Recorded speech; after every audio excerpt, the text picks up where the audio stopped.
Sebas. Anonymous. Sí, señor, sí, yo.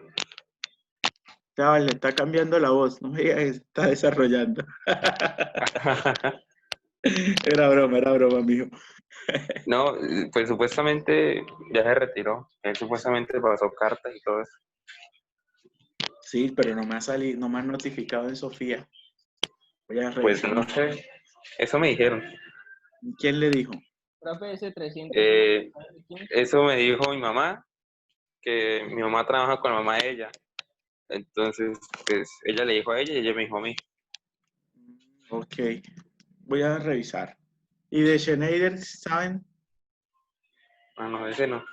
Porque él nunca más ha vuelto a conectar ni nada por el estilo.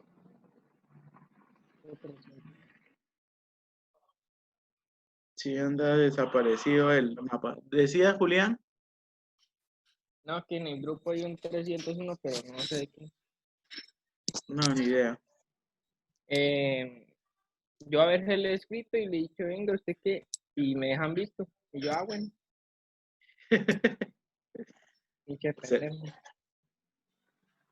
Ya está Bueno. acostumbrado. No llores, Julián.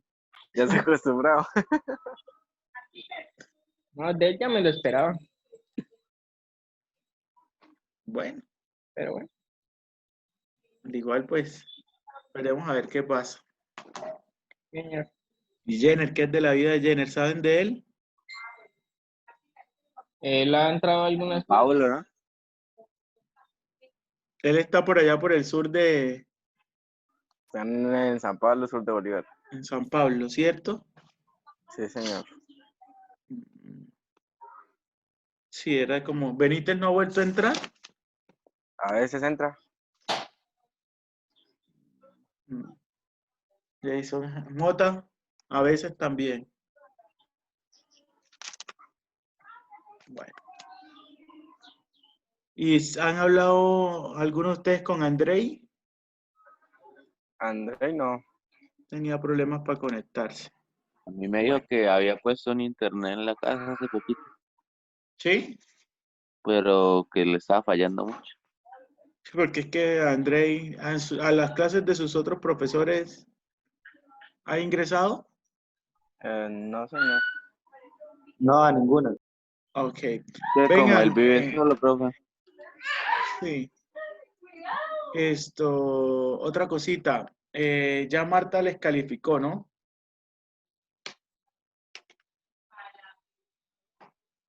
Lo del complementario no todos lo pasaron, entiendo yo.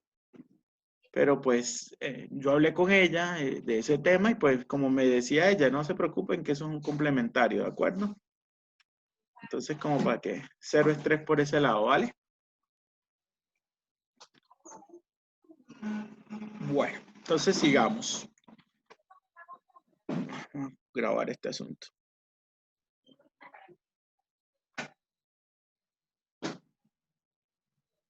Esto ya estaba grabando. Bueno, entonces, sí está grabando. Sí. Entonces, como les decía anteriormente, aquí pues mirábamos esto, pero también nosotros podemos hablar de qué están hechos los aislamientos de los cables. Entonces, normalmente son de qué? De PVC, que eso es policloruro de vinilo, PE, polietileno, PCP, policloropreno, neopreno o plástico. Y si son termoestables, son polietileno reticulado, etileno propileno y cobre revestido y mineral aislado. ¿Cómo va el tema de las tensiones, muchachos? El tema de las tensiones, ¿cómo funciona? De muy baja tensión, son cables que resisten hasta 50 voltios. De baja tensión hasta un KB, un kilovoltio, o sea, 1000 voltios. Media tensión, hasta 30 KB. Alta tensión, 66 KB. Y muy alta tensión, que está por encima de los 770 KB. ¿De acuerdo? Entonces, aquí, por ejemplo, en esta tablita están los conductores. Recuerden que entre calibres más altos Entre calibres números más altos, el cable es más delgado. ¿De acuerdo? Eso quiere decir que un calibre número 16 tiene aproximadamente en milímetros 1.5 milímetros cuadrados. ¿De acuerdo? En 14 ya son 2.5. Miren que el uso son extensiones de bajo consumo, lámparas. El 12, cableado de iluminación, contactos de casas, extensiones reforzadas. El 10, hornos de microondas, licuadoras, contactos de casas y oficinas, extensiones de uso rudo, o sea, pesado. El 8, secadoras de ropa, refrigeradores, aires acondicionados de ventana. ¿Sí? El 6, aires acondicionados de mayor potencia, estufas eléctricas acometidas de energía eléctrica. El 4, aires acondicionados centrales, equipos industriales. Y ya aquí necesariamente tiene que estar 240. Aquí les voy a mostrar entonces esta tabla. Y esta tabla realmente, ¿qué es lo que me dice a mí? Es la capacidad de corriente que tiene cada conductor. ¿De acuerdo? Quiero hacer una mención especial de algo. Los cables, como les decía, empiezan desde por ahí, desde el 28, 26, 24, 24, 23, 22, 20, 18, 16, 14, 12, 10, 8, 6, 4, 3, 2, 1. Y de ahí en adelante empieza, ojo cómo se lee, 1, 0, 2, 0, 3, 0, 4, 0. Regálenme un minuto, muchachos, y ya estoy con ustedes.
Qué pena con ustedes, muchachos. Esta llamada me tocaba atenderla sí o sí. Bueno, entonces, como les decía, cuando nosotros empezamos a mirar los conductores, cuando llega cable 6, 4, 3, 2, 1, les decía que aquí tenemos que tener en cuenta un par de cositas. ¿Y cuáles son ese par de cositas que tenemos que tener en cuenta? Que aquí empieza un 0, ¿de acuerdo? No 1/0, sino 1, 0, 2, 0, 3, 0, 4 ceros, ¿de acuerdo? Entonces no es 4, no se lee como 10 ni 2, sino 1, 0, 2, 0, 3 ceros, 4 0, ¿de acuerdo?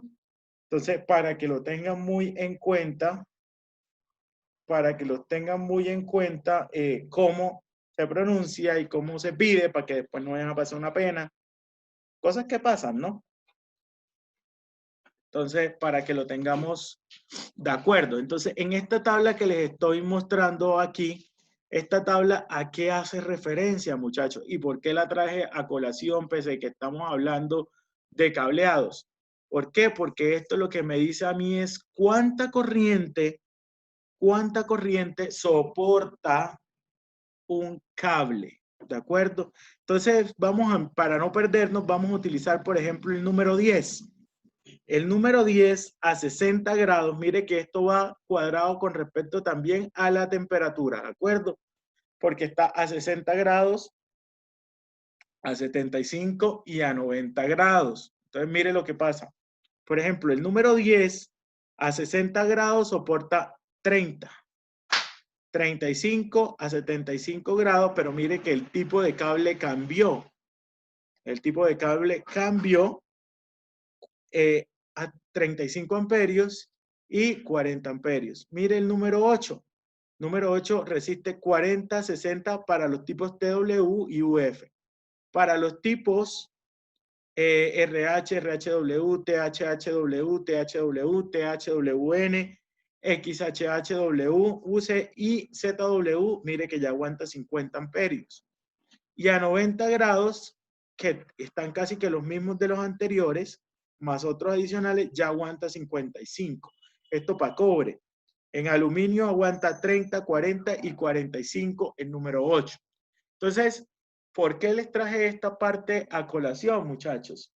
Se los traje a colación por el hecho de que dependiendo, por ejemplo, si lo que nosotros vamos a hacer es un motor, nosotros necesariamente tenemos que ver cuánto es el consumo de potencia o, por ende, de corriente que están utilizando y de acuerdo a eso, recuerden que potencia es corriente por voltaje. Entonces, miro la corriente o si tengo la potencia de espejo para la corriente y teniendo la corriente, entonces yo vengo y miro el tipo de cable que yo voy a tener y miro a ver cuál es la capacidad, porque debo de garantizar de que no se vaya obviamente a dañar el conductor. ¿Qué es importante mencionar, muchachos? Aquí también es importante mencionar que nosotros debemos de ponerle a los cables un margen de seguridad. Ese margen normalmente está entre el 15 y el 20%, adicional a la corriente que ya yo sé. Entonces, por ejemplo, si yo voy a tener, ya yo sé que mi motor consume 10 amperios, por decir algo, entonces yo le tengo que dar un margen de seguridad, porque si sé que son 10 amperios, pero imagínense que haya una situación de rotor bloqueado. ¿Qué va a pasar cuando se pasa el rotor bloqueado? Rotor bloqueado. Sale resistir más de 10. ¿Cómo? Perdón, Marlon, no te...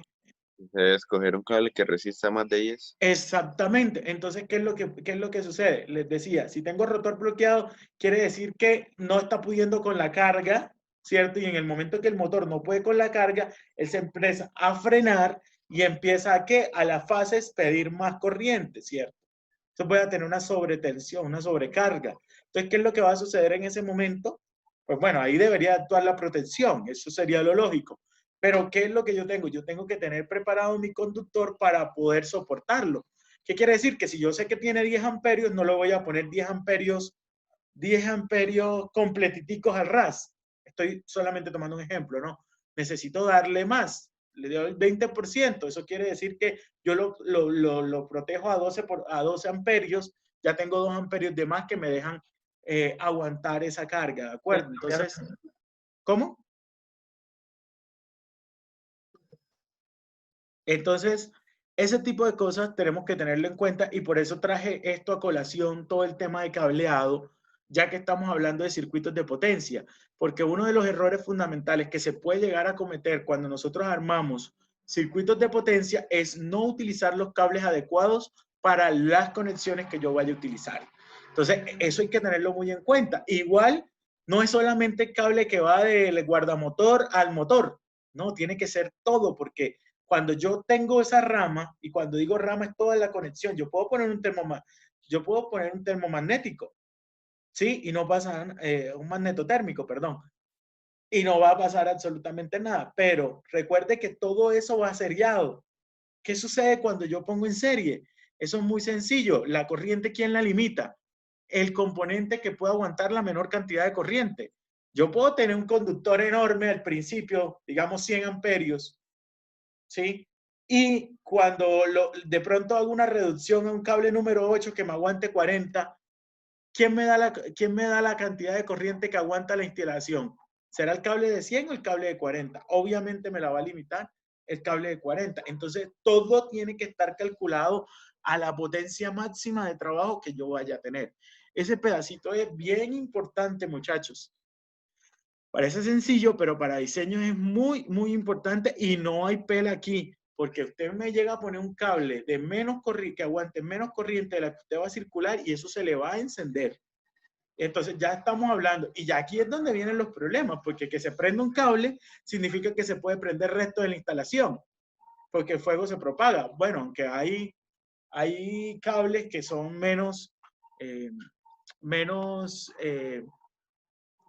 que son estos cables, que son los termoestables, que tienden un poquito menos a que haya propenso a la llama, pero sin embargo va a haber llama. Entonces, de todas formas, uno tiene que estar pendiente de este tipo de cosas y tiene que ser muy claro uno al momento de escoger cuál es el cable. De hecho, esa es una de las partes sensibles en los procesos de diseño, escoger muy bien los conductores.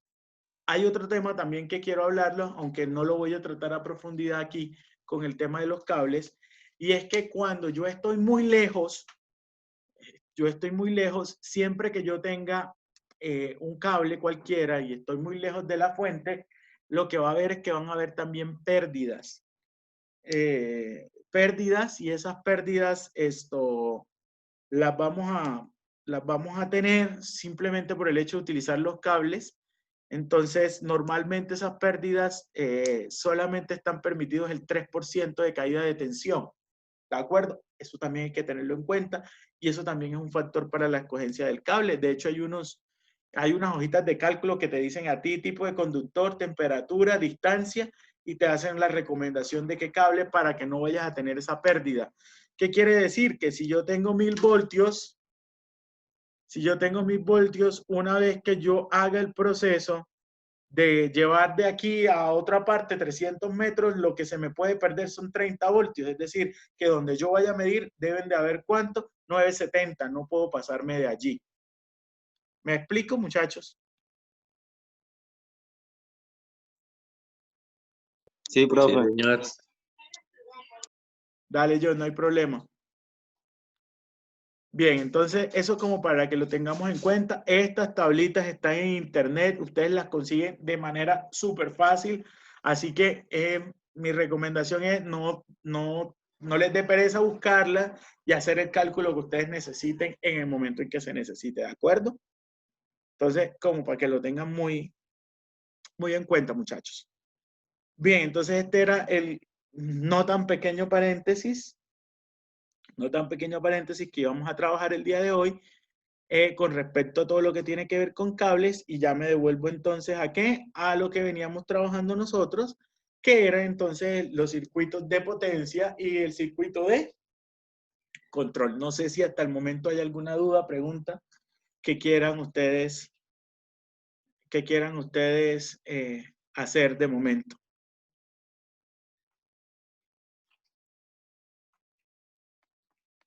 Bueno.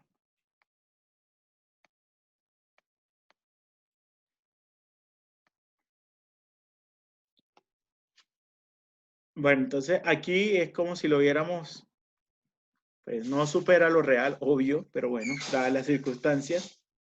Aquí si ustedes se dan cuenta viene la canaleta trifásica, aquí tengo el magneto térmico, aquí tengo para mi relé, para mi contacto auxiliar, y aquí tengo entonces mi contactor, y aquí tengo mi motor, que es como un arranque directo, ¿de acuerdo?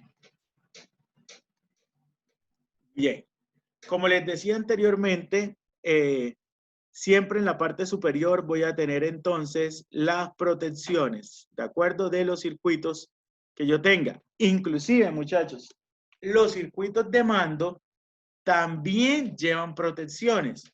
Entonces, ¿cuáles son las protecciones de los circuitos de mando? Entonces, pueden ser un magnetotérmico monopolar independiente. Puede ser también. También un fusible, que es la opción 2, o un contacto auxiliar acoplado mecánicamente al interruptor magnético térmico de fuerza. Entonces, esas son las tres protecciones que nosotros solemos utilizar para los circuitos de mando, ¿de acuerdo? Y aplica exactamente lo mismo que para los circuitos de potencia. Siempre la protección va en la parte superior del circuito, ¿de acuerdo? Como se puede ver aquí. Pero una pregunta. Dime, Kevin. Pero, profe, ¿ahí es necesario o eso lo utilizan por ejemplo, si llega a quedar el interruptor dañado, atascado, por así decirlo?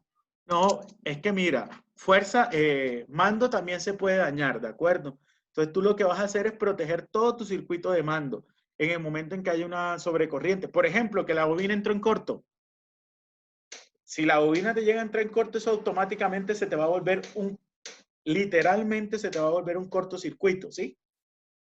Entonces, eso es lo que tú proteges. Proteges todo tu circuito de mando y acostúmbrense a eso. Potencia siempre es independiente de control. Sí, por eso es que nosotros ponemos protecciones auxiliares en potencia. ¿Qué pasa? Si pasa cualquier cosa en los distintos elementos del circuito de mando, entonces, pues sencillamente lo que yo tengo es que mi protección se va a disparar y en el momento en que se dispare esa protección ya automáticamente sale mando de orden, pero también obviamente potencia se queda muerto. Porque es que el fallo puede ser en los dos lados, tanto en potencia como mando. Entonces uno tiene que prevenir ambos, porque todos están trabajando eléctricamente. Si usted se da cuenta, de momento no hemos hablado con circuitos de mando a tensiones reducidas y ya voy para allá. Pero ¿qué va a suceder? Cuando yo tengo este tipo de cosas, sí, en el momento en que la bobina se me dañó, el contactor se quedó pegado, pasó algo, cualquier cosa puede pasar allí. Yo automáticamente cuando desacoplo mando, automáticamente rompo potencia. Entonces, las dos cosas hay que protegerlas igual. Si pasa algo en potencia, normalmente mando y potencia no están conectados entre sí. O sea, ¿qué quiere decir? No hay una conexión física entre ellos. Entonces, normalmente no va a pasar casi que gran cosa, por así decirlo, que puede llegar también a pasar. Por ejemplo, se reventó el contactor, pero si se revienta el contactor, mando queda deshabilitado también, porque parte del circuito de mandos sale de ello. Entonces, es como para que lo tengan ustedes en cuenta, ¿sí? No sé si con eso queda saldada tu pregunta, Kevin. Sí, señor. Bueno, no siempre se trabaja todo a 110. Hay veces que nosotros utilizamos otro tipo de señales. Entonces, ¿qué tenemos que utilizar? Fuentes de alimentación y transformadores. ¿De acuerdo? Si utilizo transformadores en circuitos, se llaman por la letra T. Y las fuentes de alimentación por la letra G. ¿De acuerdo? Igual lo que pasa es que en muchas oportunidades nosotros necesitamos o tenemos contactores que trabajan a 24 voltios. ¿Qué nos toca poner? Nos toca poner la fuente de alimentación o el transformador adicional que me permita bajar los niveles de voltaje para poder yo trabajar con esa bobina. Importante que todo el neutro sea común. Obviamente tienen que tener el mismo neutro para que funcione el asunto.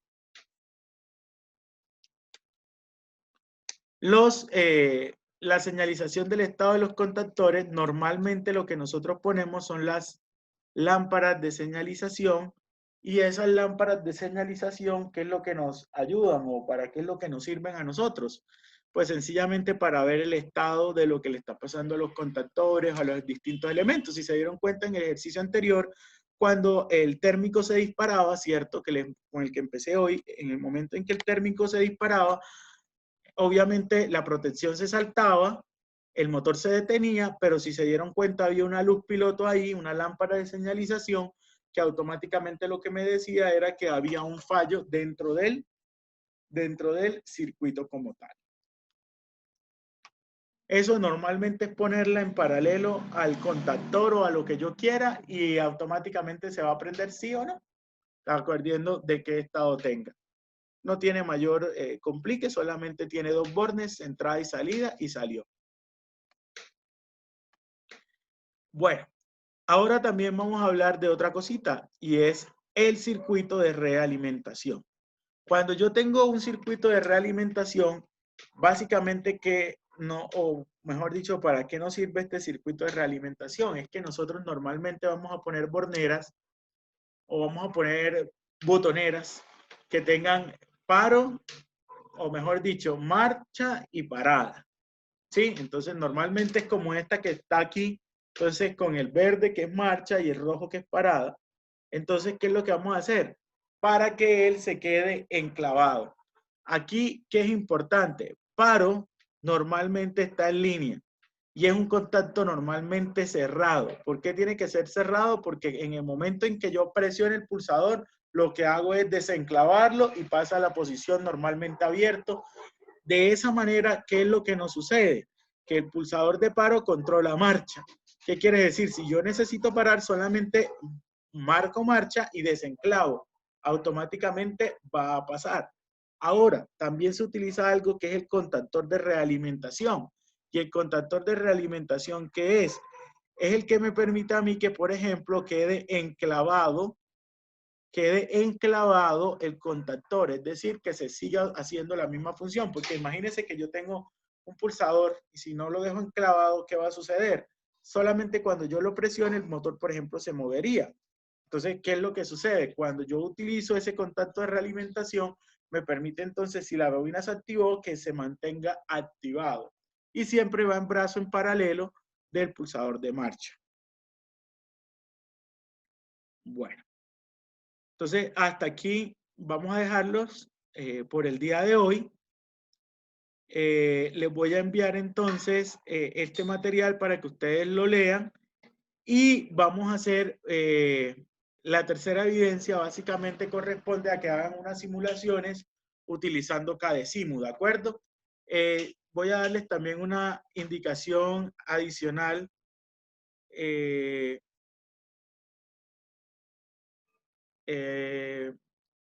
Aquí hay que pensar una sugerencia adicional. ¿Y cuál es? Que por favor estos trabajos que me vayan a subir a la plataforma Territorio, por favor me los suben en PDF.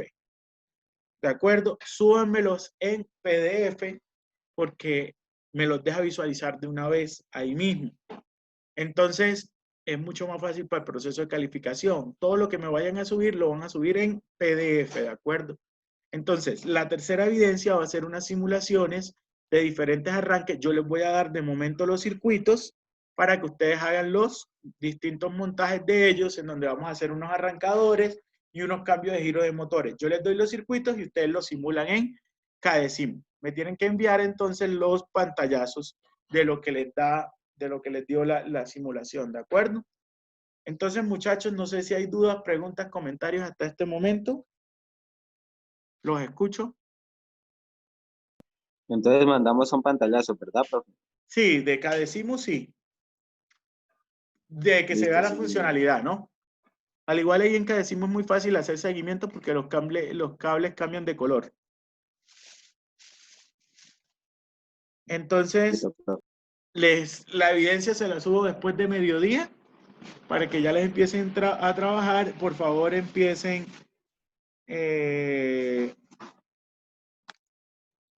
para que lo tengan muy, muy en cuenta, ¿de acuerdo?